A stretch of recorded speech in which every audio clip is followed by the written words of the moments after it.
Shalom, puji Tuhan. Selamat berjumpa kembali dalam program Bible Study Online CK7. Kita akan melanjutkan pembelajaran kita pada hari ini, yaitu dari kitab Ulangan pasal yang ke-27. Seperti yang kita ketahui bahwa bangsa Israel adalah bangsa pilihan Tuhan.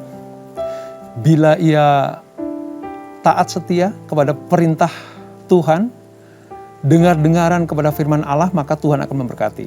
Tapi sebaliknya, jika mereka tidak taat, tidak setia, dengar firman tapi tidak melakukan, maka berkat itu akan jauh dari mereka.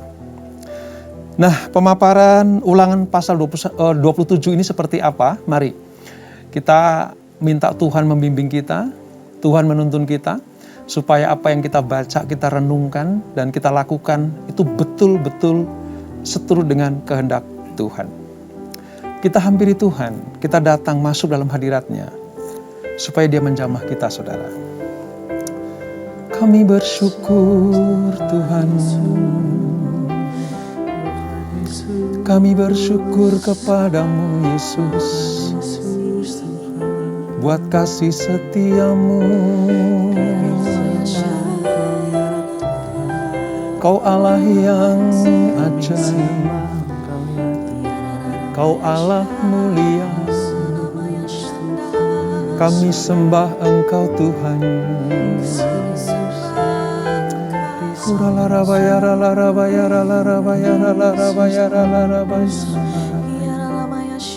Syukur bagimu,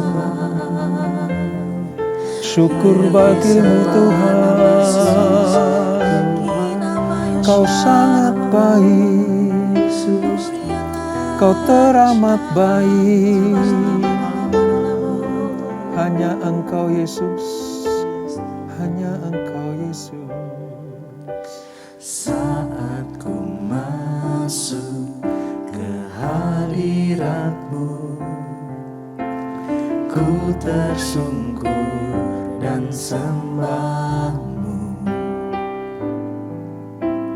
Ku persembahkan korban syukurku yang terbaik bagi-Mu.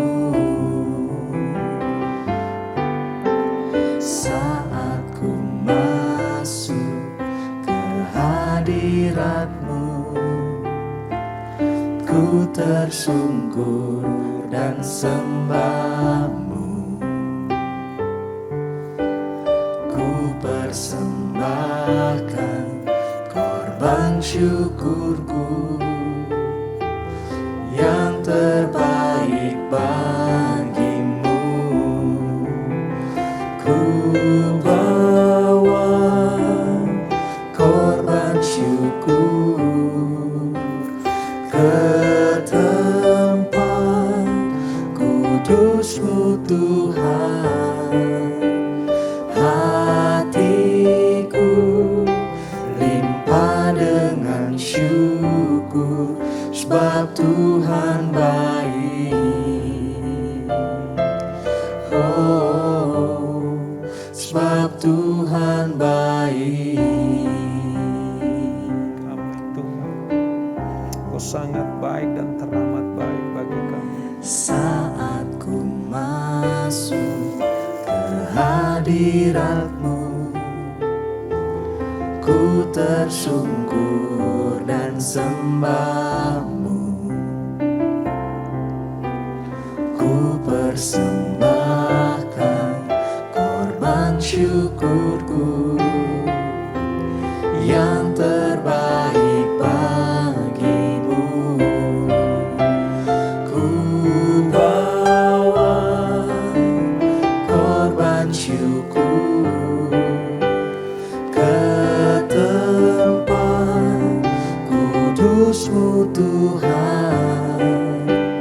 Hatiku limpah dengan syukur, sebab Tuhan baik.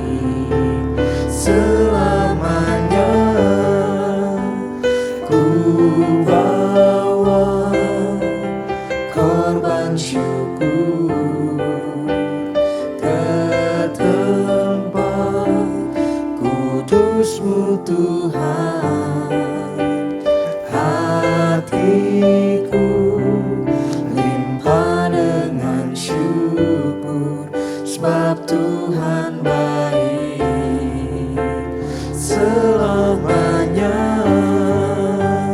Ku bawa korban syukur ke tempat kudus-Mu Tuhan. Hatiku limpah dengan syukur sebab Tuhan baik. Oh, sebab Tuhan baik. Oh, sebab Tuhan baik. Haleluya. Limpah dengan ucapan Tuhan Yesus Tuhan, limpah dengan pujian kami. Hanya bagimu Tuhan,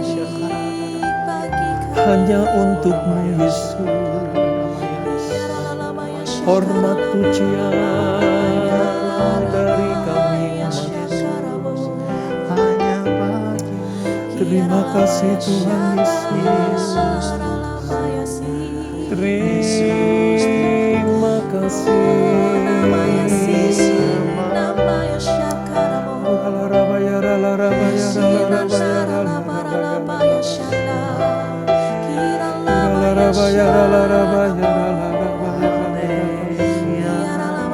Ini kami anak-anak-Mu Tuhan.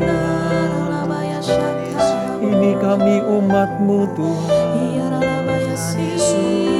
Bersyukur buat kebaikan-Mu Yesus.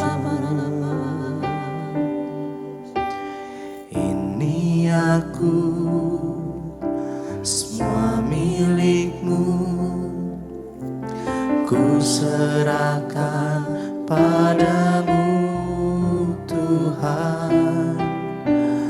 Penyesalan dan kebanggaan, suka dan duka, semua ku serahkan.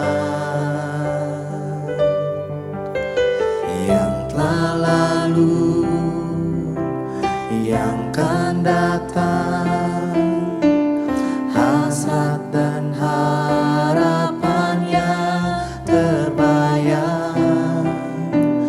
Masa depan dan rencanaku, semua ku serahkan dalam tangan-Mu. Ku persembahkan hidupku kepadamu Tuhan, untuk kemuliaan-Mu.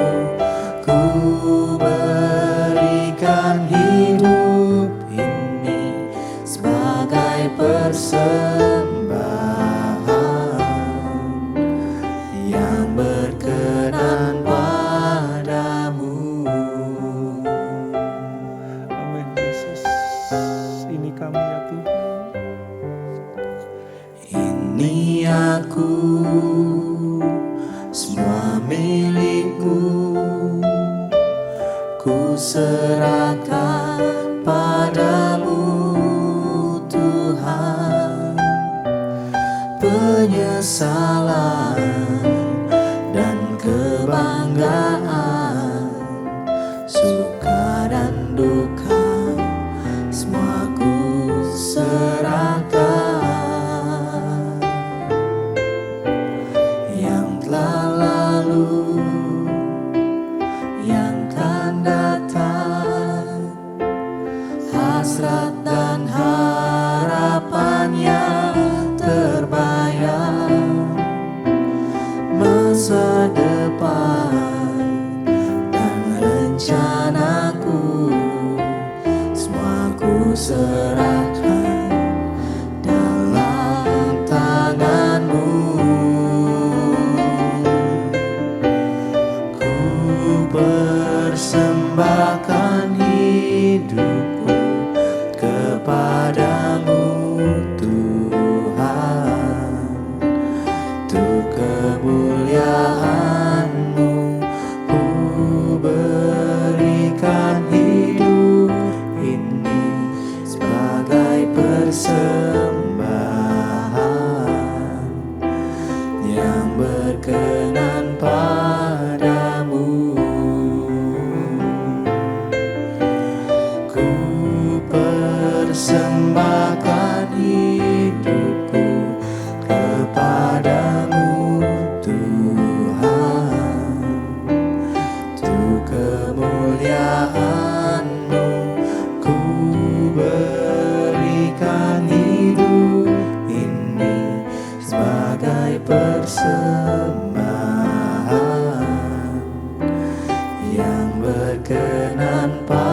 Haleluya Yesus. Sebab Engkau sudah memberikan yang terbaik bagi kami, yaitu keselamatan kekal abadi. Kau berikan buat kami anak-anak-Mu yang taat dan setia. Itulah sebabnya Tuhan, kami mau memberikan kehidupan kami ke dalam tangan kuasa-Mu. Masa depan kami, rencana-rencana kami, cita-cita kami, semuanya kami serahkan ke dalam keputusan dan kehendak Allah. Ini kami ya Tuhan, ini anak-anak-Mu. Sebentar kami akan melanjutkan pembelajaran kami, urapi kami, ajar kami mengerti apa yang harus kami lakukan sesuai dengan firman-Mu, supaya kami disebut sebagai orang-orang yang taat, setia, dan melakukan kehendak Allah pada zaman kami ini. Terima kasih Bapa, urapi kami, urapi hamba-Mu. Di dalam nama Yesus, mari yang siap belajar firman Tuhan, sama-sama kita katakan, amin. Kita buka Alkitab kita saudara, dalam Perjanjian Lama, halaman sekitar 222. Pada kitab Ulangan pasal 27, ada 2 perikop di dalamnya tentang batu peringatan dan mesbah di Gunung Ebal, serta ke-12 ucapan kutuk. Nah nanti kan kita pelajari saudara, ada 2 tempat tinggi, yaitu 2 gunung. Ya, satu Gunung Ebal, nanti satu lagi Gunung Gerizim, di mana dijadikan tempat untuk masing-masing mengeluarkan perkataan kutuk dan perkataan berkat. Ya, perkataan kutuk dan perkataan berkat. Nah, gunung mana yang dipakai untuk mengeluarkan secara profetik perkataan-perkataan kutuk, dan gunung yang mana secara profetik juga digunakan untuk memperkatakan perkataan-perkataan berkat. Kita akan belajar dulu dari Ulangan pasal 27 ya. Saya akan bacakan di dalam ayat 1 sampai dengan ayat ke-10.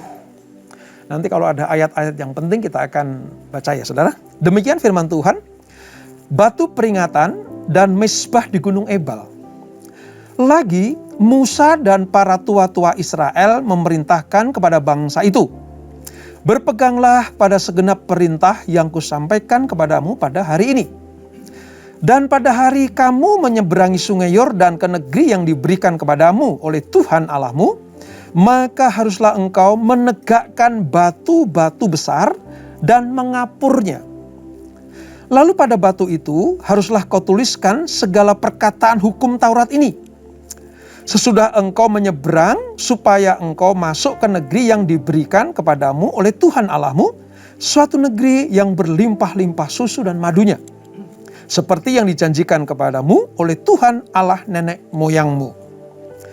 Dan sesudah kamu menyeberang sungai Yordan, maka haruslah batu-batu itu yang telah kuperintahkan kepadamu pada hari ini, kamu tegakkan di Gunung Ebal dan kau kapuri.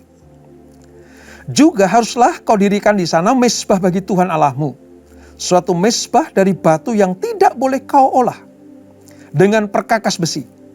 Dari batu yang tidak dipahat haruslah kau dirikan mesbah Tuhan Allahmu. Dan di atasnya haruslah kau persembahkan korban bakaran kepada Tuhan Allahmu. Juga haruslah engkau mempersembahkan korban keselamatan, memakannya di sana dan bersukaria di hadapan Tuhan Allahmu. Selanjutnya, haruslah engkau menuliskan pada batu-batu itu segala perkataan hukum Taurat ini dengan jelas dan terang. Juga berbicaralah Musa dan imam-imam orang Lewi kepada seluruh orang Israel. Diamlah dan dengarlah, hai orang Israel. Pada hari ini engkau telah menjadi umat Tuhan Allahmu. Sebab itu engkau harus mendengarkan suara Tuhan Allahmu dan melakukan perintah dan ketetapannya yang kusampaikan padamu pada hari ini. Nah inilah satu peristiwa di mana bangsa Israel saudara, sebelum mereka menyeberang sungai Yordan, nanti yang akan dipimpin oleh Yosua pada akhirnya, Allah memberikan perintah kepada mereka lewat Musa untuk apa? Mendirikan suatu tonggak dari batu sebagai peringatan akan peraturan-peraturan Allah, ya, dan diletakkan di Gunung Ebal lalu dikapur, ya, dicat putih pada waktu itu, tapi catnya dari kapur, saudara. Allah ingin bangsa Israel mengerti bahwa sesungguhnya Allah sedang memberikan sebuah upacara pengesahan di Kanaan. Ini tanda pengesahan Allah. Bahwa apa yang pernah dijanjikan sejak dari Kejadian, ya, pasal yang 12 itu, saudara, kepada Abraham, akhirnya bangsa Israel mendapatkan semua janji itu. Dan janji ini disahkan lewat sebuah peringatan. Tadi batu yang ditegakkan dan dikapur putih tadi, saudara. Musa menetapkan bahwa pelaksanaan tahap, ya, pembaharuan perjanjian adalah di Kanaan. Ini ayat 1-8. Di Kanaan, ini di tanah Kanaan, saudara. Ya. Bahwa perjanjian itu diberitakan kembali. Tugas ini diberikan kepada Musa, kepada bangsa Israel, tentang perkataan-perkataan kepada mereka yang taat nanti itu mendapatkan berkat. Tapi sebaliknya, orang yang tidak taat akan menerima kutuk. Karena pasal berikutnya, ya, besok kita akan pelajari pasal berikutnya itu tentang berkat dan kutuk. Sebelum perkataan itu diucapkan, Allah menetapkan suatu tempat, yaitu di Gunung Ebal. Ya, Gunung Ebal. Tuhan meminta Israel menuliskan hukum-hukumnya di atas batu yang mereka ambil dari Sungai Yordan. Yang ada di depan mereka itu, saudara. Sekali lagi, batu ini ditegakkan di atas Gunung Ebal. Gunung Ebal itu letaknya di sebelah utara kota Sikem. Ya, kota Sikem. Lalu berhadapan langsung, ya, bersebelahan dengan Gunung Gerizim. Nanti kalau kita sampai kepada kitab Ulangan, saudara, pasal yang ke-11, kita akan tahu Gunung Ebal, Gunung Gerizim itu berhadapan-hadapan. Ya, pada zaman Yosua nanti, gunung ini dipakai untuk apa? Pembacaan tentang kutuk dan pembacaan tentang berkat. Ini letak Gunung Ebal, ya, di mana Allah sedang memberikan sebuah ketetapan, sebuah peringatan perjanjian diulang kembali. Tujuannya apa, saudara? Tujuannya agar Israel tidak melupakan ikatan perjanjian dan tetap setia. Allah pengen perjanjian yang diucapkan kepada nenek moyang mereka. Tadi dikatakan, ya, Tuhan Allahmu, Tuhan Allah nenek moyangmu. Nah, artinya Allah sedang menarik sebuah ingatan bagi bangsa Israel. Bahwa apa yang diucapkan Tuhan pada saat itu sudah diucapkan kepada nenek moyang mereka. Bahkan sejak zaman Abraham dulu. Supaya apa? Supaya mereka tidak melupakan ikatan perjanjian itu. Covenant Allah itu. Lalu berikutnya supaya mereka tetap setia. Mentaati apa yang tertulis di dalam perjanjian itu. Dan mereka setelah menyeberangi Sungai Yordan, mereka membuat monumen batu peringatan dan mezbah. Sudah lihat, ya? Selain mereka disuruh mendirikan sebuah monumen batu peringatan, Allah juga menyuruh mereka untuk membuat mezbah. Kenapa, saudara? Karena bangsa Israel tidak bisa lepas dari mezbah, ucapan syukur kepada Tuhan. Karena memang Tuhan yang mengeluarkan mereka dari Mesir. Tuhan yang menyertai mereka di padang gurun. Dan Tuhan yang menyeberangkan mereka, ya, bukan hanya di Laut Teberau, tapi juga Sungai Yordan. Dan Tuhanlah yang menggenapi janjinya, mereka masuk ke tanah perjanjian. Walaupun itu, banyak orang dari generasi kedua yang masuk ke tanah perjanjian. Tetapi Israel dari generasi ke generasi, itu harus tidak mengingkari, tidak melupakan tentang mezbah bagi Tuhan. Dan di dalam monumen itu, saudara, apa yang tertulis? Itu adalah Taurat pada salah satu batu itu diukirkan. Mengadakan sebuah persekutuan dengan pempersembahan korban keselamatan. Ya, jadi selain firman Allah, juga ada korban. Dan inilah yang harus mereka lakukan sampai nanti mereka betul-betul melakukannya dengan sempurna pada zaman Yosua. Di Yosua pasal 8 nanti kita ketemukan bagaimana semua perintah ini digenapi oleh bangsa Israel zamannya Yosua. Pelajaran buat kita, saudara. Mari, Tuhan kadang pengen kita itu melihat apa yang pernah Tuhan lakukan buat kita semuanya. Kita disuruh mengingat tentang kebaikan-kebaikan Tuhan. Kita disuruh mengingat apa yang Tuhan sudah lakukan buat hidup saudara dan saya. Ya. Saya percaya, kalau kita ingat akan kebaikan Tuhan, kalau kita tetap taat setia sepanjang perjalanan, ya, dari setiap langkah hidup kita, langkah demi langkah, hari demi hari, minggu demi minggu, bulan demi bulan, sampai tahun demi tahun, maka Allah tidak akan pernah melupakan janji-janjinya. Pasti digenapi dalam hidup kita. Nah, saudara,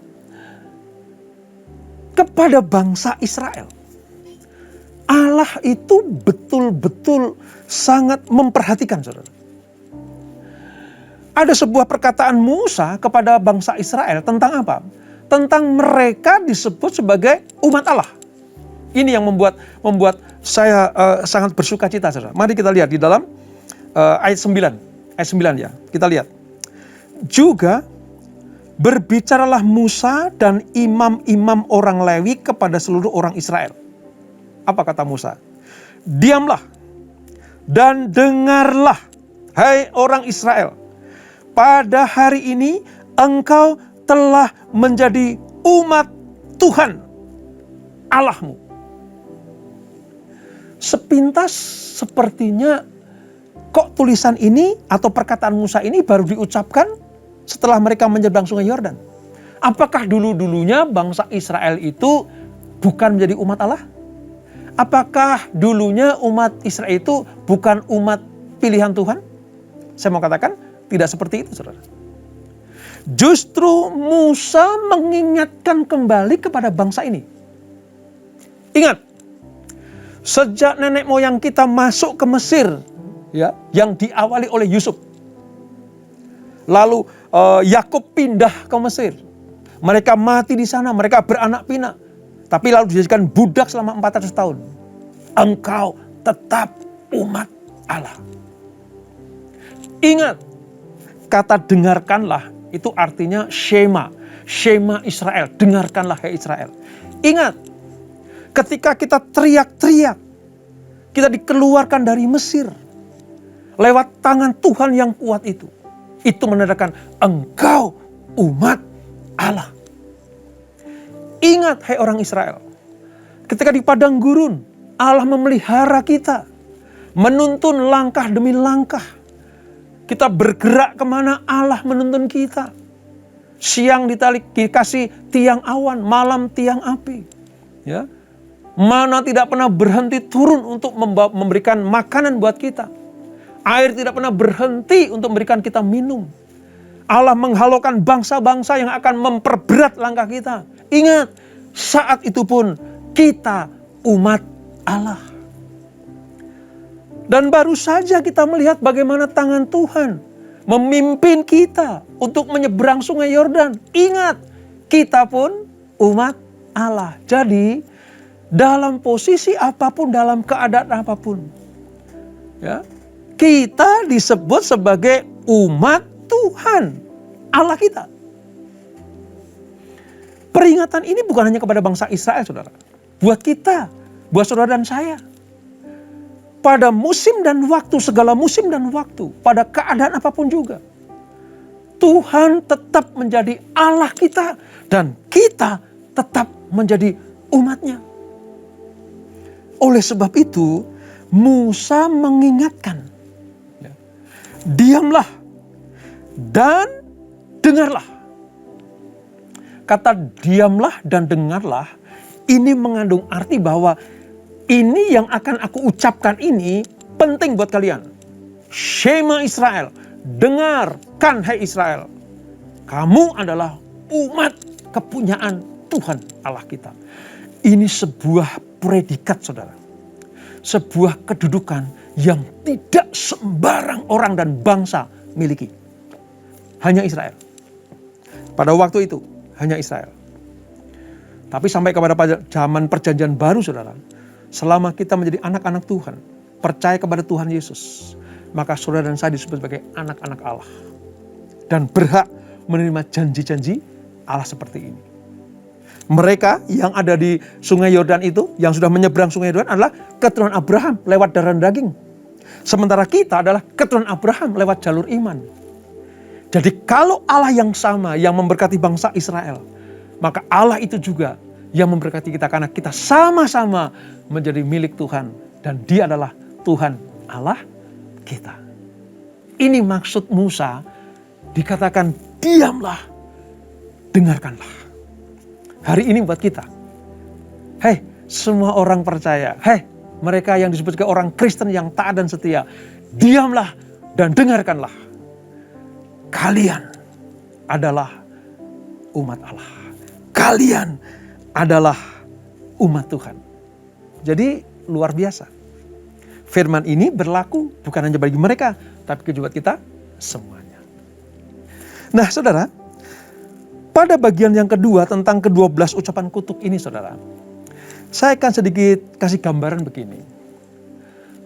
Tuhan Allah Israel menjanjikan berkat atas ketaatan hukum-hukumnya yang disampaikan dari Gunung Gerizim. Ya, oleh siapa?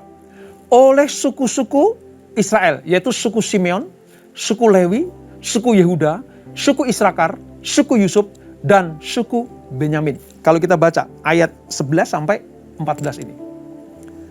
Ya, jadi ke-12 ucapan ini akan disampaikan kepada bangsa Israel. Berkatnya akan disampaikan kepada mereka yang apa? Taat. Tapi sebaliknya, saudara, mereka yang tidak taat akan mendapatkan kutuk. Dan ini disampaikan di Gunung Ebal. Ya, oleh siapa? Oleh suku Ruben, suku Gad, suku Asyer, Sebulon, suku Dan, serta suku Naftali. Jadi dua gunung ini dijadikan sebagai sebuah model bagi Tuhan. Tempat penetapan Tuhan. Kalau engkau taat setia, aku berikan berkat kepadamu. Kalau engkau tidak taat akan firmanku, maka kutuk akan menimpa engkau. Dan saudara tahu, kedua gunung ini dipisahkan oleh sebuah lembah. Sehingga suara dapat terdengar dari kedua gunung ini. Ini melambangkan apa, saudara? Peringatan. Dua gunung ini melambangkan peringatan. Bukan hanya monumen batu yang didirikan. Bukan hanya mezbah dari batu yang diatur, disusun oleh bangsa Israel. Tetapi Tuhan menetapkan satu tempat, Gunung Ebal dan Gerizim. Yang satu mengeluarkan kutuk, yang satu mengeluarkan berkat. Karena Allah betul-betul ingin bangsa Israel mengetahui akan hal ini. Ini saking sayangnya Tuhan kepada mereka, saudara. Ini saking perhatiannya Tuhan kepada bangsa Israel. Setiap langkah mereka diingatkan, kalau engkau taat, aku berkati engkau. Kalau engkau tidak taat, aku akan kutuk engkau. Dari sini kita bisa melihat hati Tuhan. Tuhan tidak mau generasi kedua ini yang sudah menikmati tanah perjanjian, tanah Kanaan ini, tidak seperti generasi pertama yang dibinasakan Allah di padang gurun. Makanya beberapa kali Allah mengingatkan mereka untuk tetap taat setia. Untuk tetap pegang perintah Allah. Melakukan apa yang Tuhan perintahkan dengan taat dan setia. Supaya berkat melimpah dalam hidup mereka. Jangan sampai mereka seperti generasi pertama yang dibinasakan di padang gurun. Karena mereka tidak taat, maka kutuklah yang mereka terima. Ini pelajaran buat kita, saudara. Setiap kali kita membaca perintah Allah, kita bisa melihat hati Tuhan. Bagaimana Dia sangat sayang kepada kita. Kadang perkataannya keras. Tapi itu bentuk kasihnya kepada kita. Kadang perkataannya itu pedas. Ya. Tapi ini bentuk sayangnya Tuhan, cintanya Tuhan kepada kita. Kalau saudara mau belajar sedikit tentang kata shema. Shema itu artinya gini, dengarkanlah dengan cara mendengarkan. Nah, itu artinya apa saudara? Mendengar dengan cara mendengarkan. Nah, saya mau katakan begini. Mendengar saja itu sudah baik. Tapi kalau mendengarkan dengan cara mendengar, artinya betul-betul mendengarkan. Fokus. Ya. Betul-betul fokus kepada apa yang diucapkan Tuhan. Makanya tadi Musa bilang, diamlah. Rangkaian dua kata diamlah dan dengarkanlah ini mengandung arti hal ini penting dari Tuhan dan penting untuk kita. Dari Tuhan saja ini penting. Kita umat Allah yang mendengarkan itu memandang sebagai sebuah hal yang lebih penting lagi. Supaya apa? Supaya apa yang disediakan Allah diberikan buat kita semuanya. Karena Allah tidak hanya ingin mereka masuk ke tanah Kanaan saja, saudara. Catat baik-baik ya. Peringatan ini bukan hanya untuk supaya mereka bisa masuk tanah Kanaan saja. Tapi Tuhan lebih daripada itu. Supaya mereka menikmati tanah yang penuh dengan susu dan madu. Ingat ya, lihat ini, pelajaran ini penting banget saudara. Kata mendengar dengan cara mendengar. Mendengar dengan cara mendengar. Artinya mereka tidak hanya sekedar masuk ke tanah Kanaan. Wah sudah, toh aku sudah mendapatkan tanah perjanjian. Aku sudah menjadi generasi yang masuk ke tanah perjanjian. Bukan sampai di situ saja. Tuhan mau supaya selain masuk ke tanah perjanjian, mereka juga menikmati susu dan madunya. Artinya begini, buat apa masuk ke tanah Kanaan kalau kita tidak menikmati susu dan madunya? Buat apa kita menikmati atau masuk ke tanah perjanjian kalau kita tidak diberkati di situ? Ini peringatan Tuhan. Makanya di dalam Ulangan 27 dan 28 yang besok akan kita pelajari juga, saudara. Ini sangat penting sekali. Allah tidak hanya sekedar mengizinkan mereka masuk ke tanah Kanaan, tapi Allah pengen mereka menikmati susu dan madunya. Sama seperti kita. Allah tidak hanya mengizinkan kita menerima berkat, tapi Allah pengen kita menikmati berkat. Makanya dengan tegas Allah bilang lewat Musa, diamlah dan dengarkanlah. Ini penting. Kamu harus fokus ke sini. Allah pengen berkat sempurna itu kita terima. Nah saudara, kalau zaman dulu peringatan ini, batu peringatan ini diberikan kepada bangsa Israel. Hari ini diberikan buat saudara dan saya. Mari kita garis bawahi kata diamlah dan dengarkanlah. Kita fokus kepada peringatan Tuhan. Kita fokus kepada janji-janji Allah. Kita fokus kepada ketetapan-ketetapan Tuhan. Kita fokus kepada firman Allah. Bukan hanya kita percayai, tapi juga kita lakukan. Jangan sampai kutuk menimpa kita. Jangan sampai hukuman menimpa kita. Jangan sampai kebinasan itu ada dalam hidup kita. Tapi kita mendapatkan berkat seperti yang dijanjikan Tuhan. Hari ini, kata yang paling kita ingat adalah diamlah dan dengarkanlah. Fokus kepada hukum-hukum Tuhan dengan cara percaya dan melakukannya.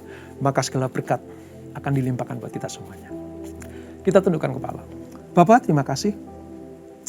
Satu peringatan bagi bangsa Israel pada waktu itu. Setelah mereka menyeberang sungai Yordan, Tuhan ingin mereka membuat sebuah monumen dengan batu dan membangun mezbah di situ. Hukum-hukum Allah dituliskan. Dan nanti mereka akan mendapatkan satu tempat, yaitu Gunung Ebal dan Gunung Gerizim. Dua-duanya akan dipakai Tuhan untuk menjadi peringatan bagi mereka. Secara khusus Musa berkata kepada bangsa Israel, diamlah dan dengarkanlah. Sebab mulai saat ini Tuhan adalah Tuhan Allahmu. Engkau memiliki Allah yang luar biasa dan engkau disebut umat Tuhan Allah kita. Hal ini juga kami terima ya Bapa. Hal ini juga berlaku bagi kami anak-anak-Mu. Kalau kami percaya kepada Tuhan Yesus Kristus, mendengarkan firman-Nya, taat setia melakukannya, maka kami disebut sebagai umat Allah, anak-anak perjanjian. Kadang Allah berfirman dengan keras buat kami. Kadang Tuhan memberikan kalimat-kalimat pengulangan buat kami supaya kami ingat. Oleh sebab itu, kata diam dan dengarkanlah itu penting bagi kami. Sebab Allah bukan hanya ingin menyelamatkan kami saja, tapi Tuhan juga pengen kami menikmati berkat keselamatan itu. Terima kasih Bapak untuk pelajaran pada hari ini. Terima kasih untuk gambaran yang luar biasa. Bagaimana hatinya Allah. Kalau dia minta bangsa Israel mengingat akan kebaikannya, itu karena Tuhan sayang kepada mereka. Karena Tuhan cinta kepada mereka. Pun demikian buat kami semuanya. Kalau Tuhan selalu berfirman buat anak-anak-Mu, khususnya mereka yang rindu akan kebenaran firman Allah. Tuhan sangat sayang kepada kami. Tuhan sayang kepada umat-Nya. Tuhan mencintai gerejanya. Supaya bukan hanya mendapatkan berkat keselamatan saja, tapi juga kami menikmati susu dan madu yang Tuhan sediakan buat kami. Israel tidak hanya diizinkan masuk ke tanah perjanjian saja, tapi Israel diminta Tuhan untuk menikmati susu dan madu di dalamnya. Terima kasih Bapak. Kami mau bukan hanya membaca firman, merenungkan, tapi kami juga mau melakukannya. Supaya kami disebut sebagai orang-orang yang berbahagia. Diam dan dengarkanlah menjadi sebuah peringatan buat kami semuanya. Berkati kami semuanya Tuhan. Berkati anak-anak-Mu. Berkati keluarga demi keluarga. Berkati pelayanan kami.